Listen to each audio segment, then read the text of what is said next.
खुद क्यों नहीं आए? तुम्हें क्यों भेजा? तुम्हें भेजने का मतलब है कि वो हमें याद नहीं करते। उद्धव जी, हमने उनको दिल की गहराइयों से प्रेम किया है। हमारा प्रेम ऊपर ऊपर का नहीं था, दिल की गहराइयों से प्यार किया है। उनके प्रेम के कारण अब हमारा सोना, बैठना, खाना, पीना सब छूट गया है। हम किसी मतलब की नहीं रह गई। हमारे पति हमें पा करके दुखी हैं, हमारे बालक हमसे दुखी हैं, हमारी सास दुखी है, हमारी ननद दुखी है। हम किसी काम की नहीं रह गई, क्योंकि हमने उनसे हृदय से प्रेम किया। तुम भाग्यवान हो जो कृष्ण के पास रहकर भी ये प्रेम रोग तुम्हें नहीं लगा है।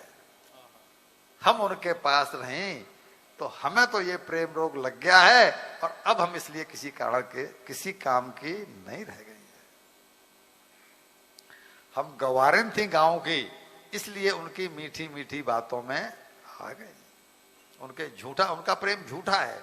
आप जो कह रहे हो कि वो याद करते हैं, अगर याद करते हैं तो फिर स्वयं क्यों नहीं आए?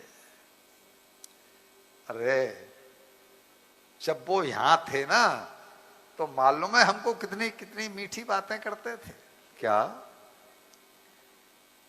कि जब कोई गोपी किसी दिन काजल लगा करके नहीं आती थी, किसी दिन कोई गोपी भूल से काजल लगा करके नहीं आती थी, तो टोक देते थे। आज काजल कहां भूल आई? उनको काजल हमारी आंखों का इतना प्रिय था। वो हमें हमेशा प्रसन्न मुद्रा में देखना पसंद करते थे। क्या उनको दिखाई नहीं पड़ रहा हम यहाँ रो रही हैं? इसको आप प्रेम कहते हैं? इसको आप याद कहते हैं? अरे आपके मथुरा में तो साल में 2-4 महीने बरसात होती होगी। उद्धव जी, हमारे वृंदावन में तो निस दिन बरसत नैन हमारे, निस दिन बरसत नैन हमारे, सदा रहत पावस ऋतु हम पर, कब ते जब ते श्याम सिधारे। सदा रहत पावत ऋतु हम पर, जब ते श्याम सिधारे। द्रग अंजन, अंजन मीन्स काजल, द्रग मीन्स आंख। द्रग अंजन न रहता निशबासर। अब इन आंखों में काजल नहीं रहता। कर कपोल भय कारे, भय भय करके ये गाल हमारे काले हो गए हैं। क्यों? कि हम गोपिन को यही परेखो, गोकुल काहे विसारे। रोते रोते सारा जीवन हमारा निकला जा रहा है, तो काजल इन आंखों में ठहरेगा कैसे? जब इन आंखों में काजल नहीं ठहरेगा तो बहता है, हमारे गाल काले हो जाते हैं। और इस बात का परेखा है कि हमसे अपराध क्या हुआ? क्या आपको बता करके भेजा है कि हमारी भूल क्या है?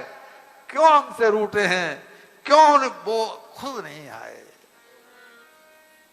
भैया जी, बहनों, बहुओं, बेटियों, कृष्ण कथा, ये भागवत कथा रोने के लिए सुनी जाती है।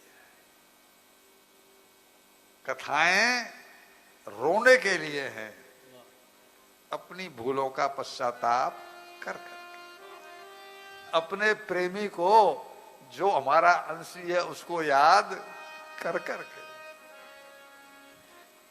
सुने तो कहानी और चुटकुले जाते हैं, कथाएं सुनी नहीं जाती। कहे तो कहानी और किस्से जाते हैं, कथाएं तो रोने के लिए होती हैं। जहां सत्संग में बैठ के क्या होता है, जैसा मैंने कहा कि सत्संग सत्संग को खींचता है, भजन भजन को खींचता है, उसी तरह एक के आंसू दूसरे के आंसुओं को खींचते। एक भी श्रोता द्रवित हृदय का बैठा हो तो उसके आजू बाजू वाला हंसेगा नहीं, अगर द्रवित हृदय युवा कम से कम संकोच के मारे नहीं हंसेगा कि भाई ये भक्त जो है भाव में भरा हुआ है, तो कम से कम मैं एक का गीत दूसरे के हृदय का गुंजन बन जाए, जहां बैठने से उसको कहते हैं सत्संग। जहां एक का संगीत दूसरे के हृदय का संगीत बन जाए और हमारे आंसुओं का एहसास उन्हें छू जाए। दीपक कहते हैं दीपक तले अंधेरा, सुनिए एक कहावत। इसको झुठलाया जा सकता है, इस कहावत को झुठलाया जा सकता है। अच्छा, कोई ऐसा है जो कहे कि हाँ झुठलाया जा सकता है? आप सब के सब कह रहे हैं कि नहीं, लेकिन हम इसी मिनट झुठला देते हैं, हम इसी मिनट झुठला देते हैं। पूछो कैसे? भाई पूछो तब तो बताएं। एक दीपक जला हुआ है, उसके बगल में एक दीपक और जला दो।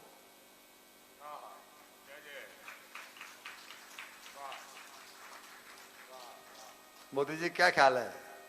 इस दीपक की रोशनी इस दीपक को मिल गई और इस दीपक से रोशनी, तो दीपक तले अंधेरा। ये सत्संग इस काम को करता है। आप यहां आए हैं, उजाला है जीवन में। यहां से जाते ही जैसे ही अकेला होगा दीपक, उसके नीचे फिर अंधेरा होगा ही। कहती है उद्धव जी, हम जानते हैं कि ये दर्द हमें खुद ही सहना है। हम जानते हैं ये दर्द हमें खुद ही सहना है, तो आपको बता करके तमाशा क्यों बने? लेकिन इस दिल को हल्का करने के लिए किसी से तो कुछ कहना पड़ेगा। ये दिल हल्का हो कैसे? आप आए हो तो आपके सामने न चाहते हुए भी हमारे ये आवाज निकल रही है और फिर उदासी के गहरे जाल में फंस गई। तभी संजोग से राधा रानी के चरणों के सामने एक भ्रमर आकर के जो है वो मड़राने लगा। भ्रमर काला, भगवान कृष्ण काले, और ये तो भरी हुई बैठी थी। और जैसे ही राधा रानी के चरणों के सामने भ्रमर को भ्रमण करते देखा, तो वो कहती हैं कि भगवान कृष्ण का दूत है ये, और ये हमारी राधा रानी की मनोहार करने के लिए आया है, मनाने के लिए आया है। वो था संजोग, लेकिन अभी मैंने बताया कि जाकी रही भावना जैसी। उन्होंने भ्रमर में भी कृष्ण का दर्शन कर लिया।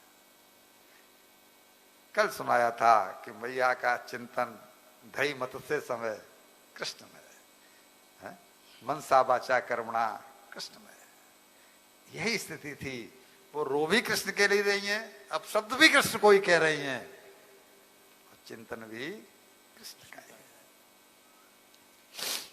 तो उसको सुना सुना कर कह रही कि तू जैसा कपटी है ना भौरा, तेरा स्वामी भी वैसा ही कपटी है। तू भी किसी एक कुसुम से प्रेम नहीं करता, कभी इस कुसुम के ऊपर जाके बैठता है, कभी उस कुसुम के ऊपर जाके बैठता है। जैसा तेरा स्वभाव है वैसा ही तेरे स्वामी का स्वभाव है। वो हमें छोड़ के चला गया और अब मथुरा वाली उसकी प्रेमी हो गई। उसको ये चिंता नहीं है तेरी तरह से कि उसके लिए हम रो रहे हैं। अब तू अगर ये कहे